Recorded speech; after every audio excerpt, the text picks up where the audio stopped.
Hi viewers. So today is garlic planting day, and I have a few other bulbs which are mostly flowers that I'm also going to throw in while I'm doing that. As you can see behind me, my pond is full. It's filled right up to the point where it's been able to go into the second pond.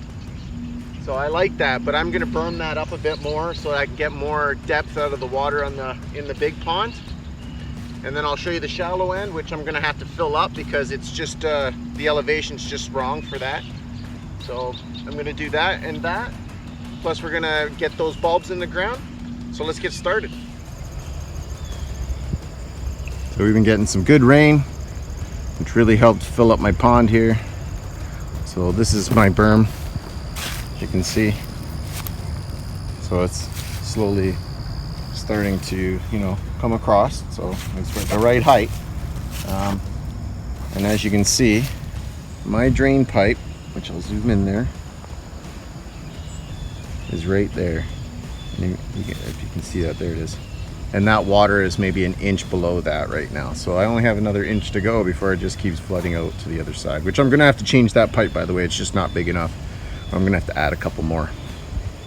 Or what I'll do is I'll let that water rise up as well, and I'll raise that pipe. That's a good idea. So there's that, and then there's my fig. Pawpaws are dropped leaf already. But then there's my pond. I'm so happy with the way this turned out. I still blame my brother for giving me the damn idea, but I'll zoom back out of here. So there you go. And the pond's up there, but you can see I got a really high berm side over here because it's such a high elevation on that end. This is what we call the left end, or the right end when we're back here. So, but yeah, so I'm gonna clean up some of this here. It really sucks because I gotta get this ground a little more flush and flattened out. And what I'm gonna do is I'm gonna take this dirt, this stuff here, which I was gonna have a mound here, and I'm gonna push it back in here and raise it up and just make a large swale part to goes in the pond, because it's really pointless and it'll just get soupy. So what we're gonna do today as well is I'm gonna get this garlic here. I just picked up some German red garlic. I thought it was on sale. It's like $7 a pack. And then I got some just some color. I need some color here. Plus it'll bring in the bees, bring in the birds. Of course, we all need daffodils. I mean, come on, daffodils.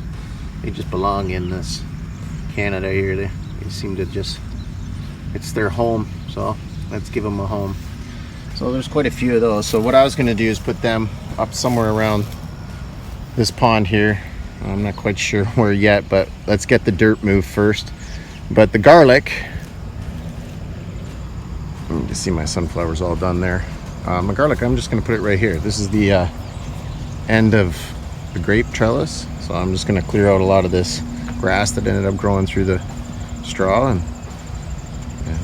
here's my tools. I got a hoe, shovel, rake, and I got my limb cutter. And I have these are electric poles for a whole wire and whatnot. I'm just going to use them to go mark some of the stumps. Yesterday I ran over a stump and just destroyed my blade on the other John Deere. Thank God it was the other one. So yeah, let's get started with that. And my cold hardy fig here is coming to an end. I pulled out some tomatoes. I'll do the rest today, but it looks like he might even just pump out one more tomato for me. Cucamelons are turning yellow. These are cucamelon. As you can see, the leaf, that's how you know it's a cucamelon, now that I know this. And this is my loofah. So I got a nice little loofah here. I just don't know how long it's gonna go before it's gonna be too late. So there's a nice little loofah there. And I got other ones starting here. Like there's another little one there. But I definitely started this plant like a month too late, for sure. So I just wanted to give you an update on the loofah. So yeah, I think these are great. These are those little poles you use just to set up an electric fence.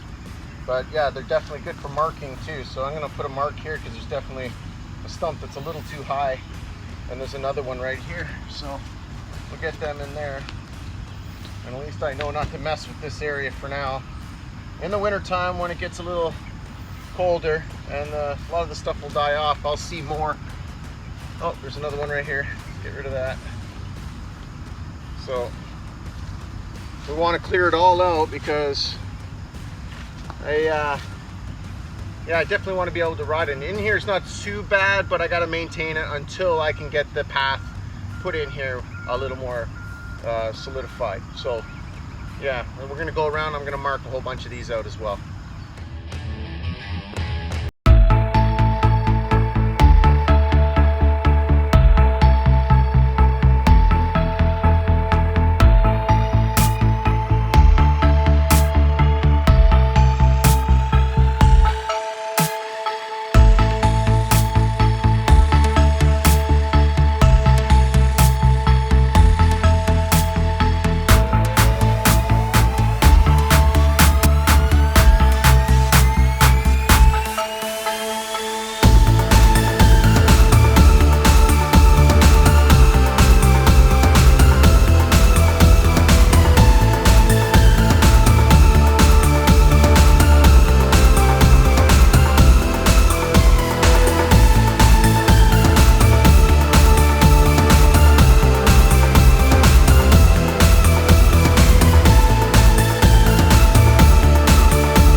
So far, this is what I got done. I just smoothed it out. I was gonna fill it in, but I figured, you know, I'll make a small pond down there. That way I can get some wet flowers down in there for sure.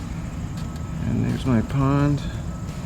And you can see I still got a little bit more to go. I gotta throw a little bit more, bring it up just a bit more. And then come around this corner right here for sure. And then this one's okay because I'm gonna divot that one there almost like a swale.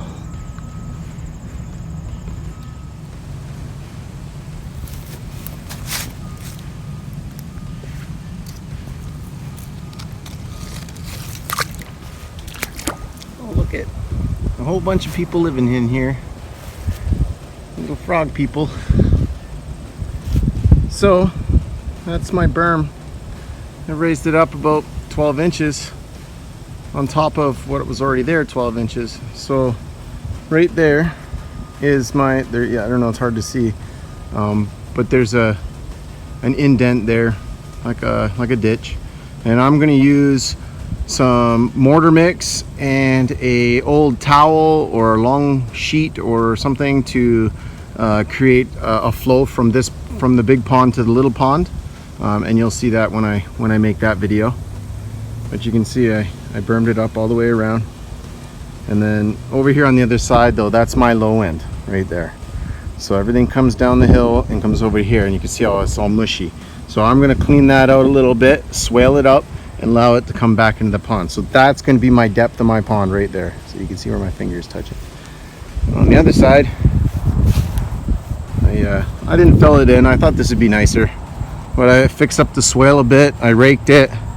I added a nice slope to here. So what I'm going to do is keep a small pond in there just for no reason at all, really. Just maybe to get some flowers going on and around this berm, this area. That bank right there, I'll put some flowers in and whatnot. And you can see my swale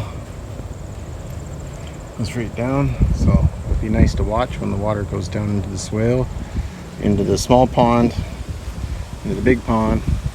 Maybe someday, you know, I might get a solar paneled pump, and I might pump water up into the small pond here and then allow it to just cascade. So that's where I'm at. Time for a rest. So I'm gonna put in some garlic bulbs now. First time I've ever done this. Between September and November, you should be putting in your bulbs, depending on what garlic you picked up, obviously. It says to do it 4 to 6 inches apart. It also says to go 2 inches deep. It also says to make the garlic, once I break this up, I'm gonna break that up, and I forget how you do that, you smash it or something. And but we'll get one of those out, and then what you do is you take the clove and the pointy side goes up. Always remember that, pointy side up, and that goes for almost every bulb that I've worked with so far. So I'm gonna do that. I got 3 rows in here. I'm putting it inside my grape trellis because a lot of open space, and I don't think it's gonna overshadow the grapes won't overshadow it next year. So let's get that done, and we'll come back and I'll show you how many rows I actually got. I think there's about 9 cloves in each one. So let's give it a try. So as you can see, I got 3 rows. They're about every 6 inches. So 1, 2, 3, 4, 5, 6, 7, roughly 8 in a row. So we got 8, 16, 24, and then there was 4 left over. That was out of 2 cloves, just 2. So yeah, I got some soil over there. I'm just gonna cover these up, give them 2 inches. I even buried the little stem that they come with because it had roots on it. So I figured, hey, what's the worst could happen? So I just tossed them to the side of me here, and we'll see if they come up next year. We'll be like, ah, surprise. So yeah, this should be a good place to grow garlic. I'm just gonna cover it up, like I said, and I'll be done with the garlic, and then we're gonna find a place to put some of these flower bulbs that I got, the tulips, and I'll show you the other ones again. So I found a small spot for these. Basically, if I just go, you know, six inches apart, roughly between 3 and 6 inches deep, they should be okay. So I'm gonna grab these. I'm gonna come over here. So I'm just finding places right now out of the way of what I will be working on. So I decided to grab, you know, some of this, a step down from the bank on this the large pond, and I'm gonna make a small little garden in there and let it go. I got about 5 spots. I'll put 5 there, and I'm just gonna scatter them around, all around. Pond looks awesome. I'm so happy about the pond, as long as it doesn't flush over to the other side yet. You can see I raised it up.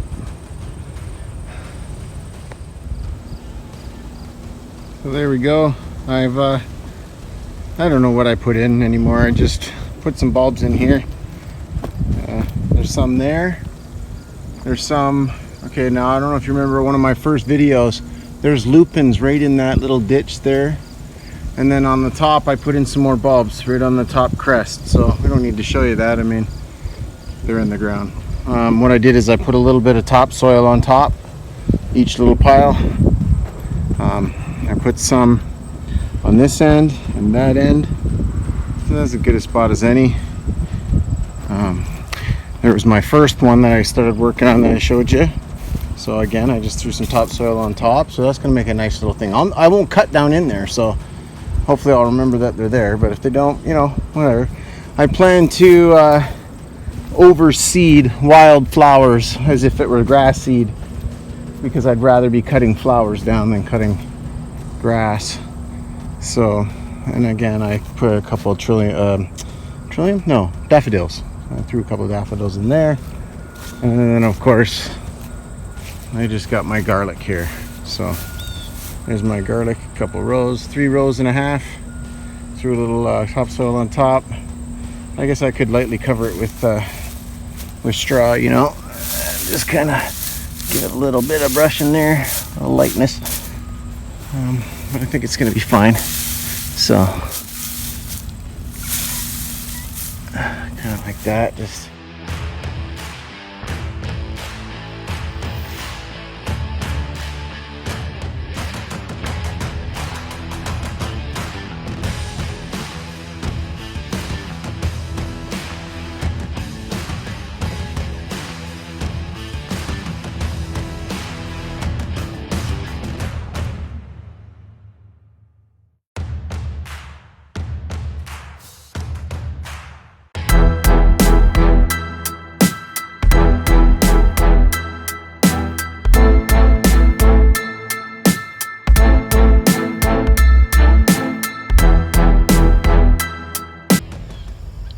So somewhere here on the right side of my hill, I had placed a lot of my greenhouse supports.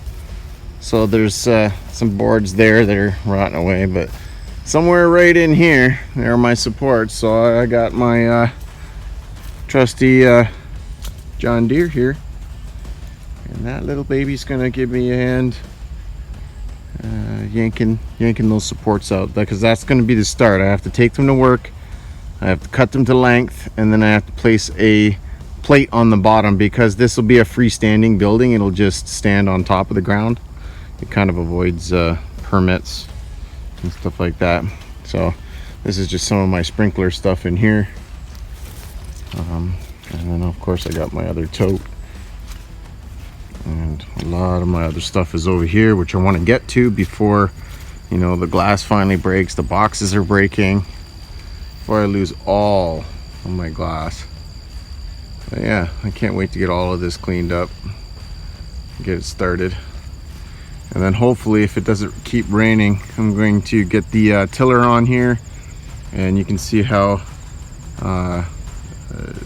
uneven that ground is right there. I want to definitely grind it down a little bit and maybe, you know, flatten it out a bit. That's my base up here. Let's get started.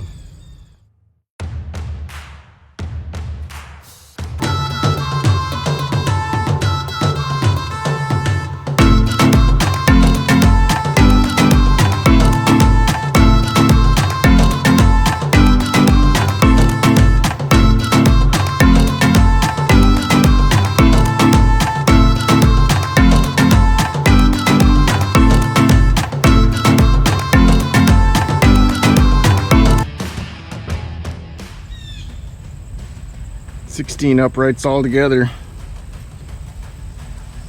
I got them all stacked here for now. They'll stay here, let the rain wash them off, whatever.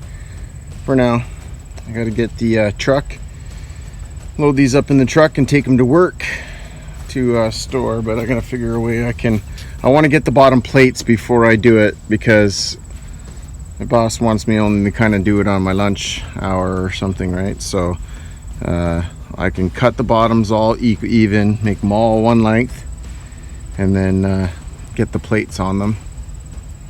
But I got to get the plate first, and then once I get the plate, I can just cut them, put the plate on, spray and paint them, and bring them back. We'll start assembling this winter. I'm really excited. Well, I have a ton more walnuts to take care of, I guess. Now I realized what I did was nothing. I got 3 over there. There's 3 buried in there, plus everything that's covering it. And I still have a whole tree that was sitting at the bottom. I've raked them into a lane. It's about a foot or 2 feet wide by about 20 feet long, which is about the same amount as this. So we're gonna this amount.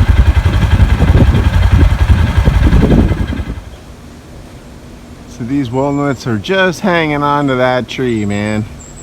So it's like anything, you do all the raking and then you come back the next day and there's a whole bunch more. So this is basically the last of the walnuts that I'm going to do this year, because I'm just tired of doing them. And I don't know what I'm going to do with them, to be honest with you. I don't know if I want to spend the time to clean them up or not, but I probably will, but just not right now. But I got a huge row right here. It's my last row.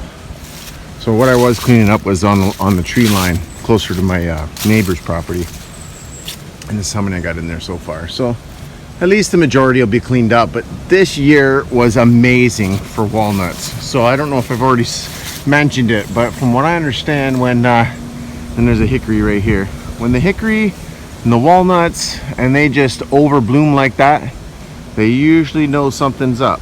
So prepare for a very cold winter or a long winter. Either way, it's going to be ideal for walnuts. So I got 6 containers here, and this is equivalent to basically 2 dumps of that kitty cat there that we have. And there's a lot in there, man. So I don't know if I'll get to this, but I think the next time I'm going to try it with the pressure washer and I'll use some of our old rabbit cages that I missed when I took that tree down. They were totally intact, so we'll give them a try.